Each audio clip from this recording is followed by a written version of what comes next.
ஹாலிடேஸ்னாலே அது நம்ம ஜிடி ஹாலிடேஸ் தான். GT holidays, south India's #1 travel brand. முன்னாள் அமைச்சர் செங்கோட்டையன் இன்னும் சற்று நேரத்தில் செய்தியாளர்களை சந்திக்க உள்ள நிலையில் கோபிச்செட்டிப்பாளையத்தில் உள்ள அதிமுக அலுவலகத்திற்கு தொண்டர்கள் வந்த வண்ணம் உள்ளனர். இதனால் பலத்த போலீஸ் பாதுகாப்பு போடப்பட்டுள்ளது. இது பற்றிய மேலும் விவரங்களை செய்தியாளர் சதாசிவம் வழங்கின கேட்கலாம். சதாசிவம், வணக்கம். தற்போது அதிமுகவின் முன்னாள் அமைச்சர் செங்கோட்டையன் எந்த நேரத்தில் அங்கு வர இருக்கிறார்? அங்கு எவ்வளவு போலீசார் குவிக்கப்பட்டுள்ளனர்? தொண்டர்களின் செயல்கள் என்னவாக இருக்கிறது? விவரிங்க. வணக்கம். அதாவது பார்த்தோம்னால் அதிமுக முன்னாள் அமைச்சர் செங்கோட்டையன் இன்று மனம் திறக்க உள்ளதாக கடந்த 2 தினங்களுக்கு முன்பு அறிவித்த நிலையில் தமிழக அரசில் அதிமுக உட்பட எதிர்கட்சிகளுமே மற்ற அரசியல் கட்சிகளுமே பேசும் பொருளாக முன்னாள் அமைச்சர் செங்கோட்டையன் உள்ளாகியுள்ளார். இது ஒரு மனம் திறந்து பேச உள்ளதற்கு முன்பதாக கட்சியின் தலைமை மீது அதிருப்தி இருப்பதாகவே தெரிவிக்கப்படுகிறது. இது என்ன காரணம் என்று பார்த்தால், கடந்த பிப்ரவரி 9ஆம் தேதி அவிநாசி அத்திக்கடவு பாராட்டு விழாவில் கட்சியின் பொதுச் செயலாளர் EPS எடப்பாடி பழனிசாமி பங்கேற்ற போது கட்சியின் மூத்த தலைவர்களான ஜெயலலிதா, புரட்சித் தலைவர் எம்ஜிஆர் ஆகிய உருவப்படங்கள் இல்லாததால் நிகழ்ச்சியை புறக்கணிப்பதாக தனது முதல் அதிருப்தியை தெரிவித்தார். தொடர்ந்து எம்ஜிஆர் 100ஆண்டு விழா பொதுக்கூட்டங்களில் கட்சியின் சார்பில் நடைபெற்ற போதும் அந்த கட்சி பொதுக்கூட்டத்தில் வைக்கப்பட்ட பேனரில் முன்னாள் முதல்வர்கள் ஜெயலலிதா, எம்ஜிஆர் புகைப்படங்கள் மட்டுமே இருந்தது. எடப்பாடி பழனிசாமி புகைப்படத்தை செங்கோட்டையன் புறக்கணித்து பேனர் வைத்தார்.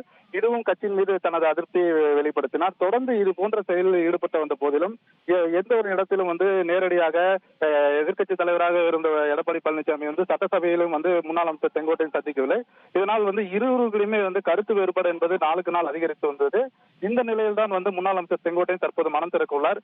இந்த சூழலில் திட்டமிட்டபடி காலை 9:15 மணிக்கு தனது வீட்டிலிருந்து கிளம்புவதாக அறிவித்துள்ளார். இன்னும் சற்று நேரத்தில் முன்னாள் அமைச்சர் செங்கோட்டையன் செய்தியாளர்களை கோபிச்செட்டிப்பாளையத்தில் உள்ள கட்சி அலுவலகத்தை சந்தித்துள்ளார். இதன் அடிப்படையில் சட்டம் ஒழுங்கு பிரச்சனை ஏற்படக்கூடாது என்று கருதி இப்போ கோபி உட்கோட்ட காவல் துணை கண்காணிப்பாளர் DSP சீனிவாசன் தலைமையில் கோபி காவல் ஆய்வாளர் தமிழ்ச்செல்வன் உட்பட 20க்கும் மேற்பட்ட போலீசார் தற்போது பாதுகாப்பு பணியில் ஈடுபட்டு வருகின்றனர். இதற்கு முன்னதாக கோபி கட்சி அலுவலகத்திற்கு மாவட்ட செயலாளர் கூடிய முன்னாள் அமைச்சர் செங்கோட்டையன் மாவட்ட நிர்வாகத்திற்கு உட்பட்ட அந்தியூர், பவானிசாகர், கோபி உள்ளிட்ட பகுதியில் ஒன்றிய செயலாளர்கள் மற்றும் நிர்வாகிகள் என ஏராளமானோர் வந்து கொண்டிருக்கின்றனர். இது போல அவரை காண்பதற்காக, அவரை சந்திப்பதற்காக அதிமுக தொண்டர்கள், அதாவது குறிப்பாக மகளிரை சேர்ந்த 300க்கும் மேற்பட்ட தற்போது வந்து கொண்டிருக்கின்றனர். இதே போல தொண்டர்களும் அதிக அளவில் வர தொடங்கியுள்ளனர். தொடர்ந்து செய்தியாளர் சந்திப்பின் போது அதிமுக தலைமையை ஒருங்கிணைக்க வேண்டும் என்று செங்கோட்டையன் முன்வைக்க வாய்ப்பு அதிகமாக இருப்பதாக கட்சி வட்டாரங்கள் தெரிவிக்கப்படுகிறது. இருந்தாலும் அவர் 9:15 மணிக்கு மேல் செய்தியாளர் சந்திப்பின் போது தான் எதற்காக அதிருப்தியில் இருந்தோ, கட்சி தலைமையின் மீது அவர் வைக்கக்கூடிய விமர்சனம் என்ன, அடுத்தது 2026 சட்டமன்ற தேர்தலில் அதிமுக வெற்றி பெறுவதற்கு எந்த மாதிரி நடவடிக்கை அதிமுக தலைமை முன்னெடுக்க வேண்டும், பொதுச் செயலாளர் கூடிய EPS எது போன்ற செயல்பாடுகளை மேற்கொள்ள வேண்டும், இது போன்ற தகவல்களை முன்னாள் அமைச்சர் செங்கோட்டையன் தெரிவித்துள்ளார். உங்களுடைய தகவல்களுக்கு நன்றி சதாசிவம். ஹாலிடேஸ்னாலே அது நம்ம ஜிடி ஹாலிடேஸ் தான்.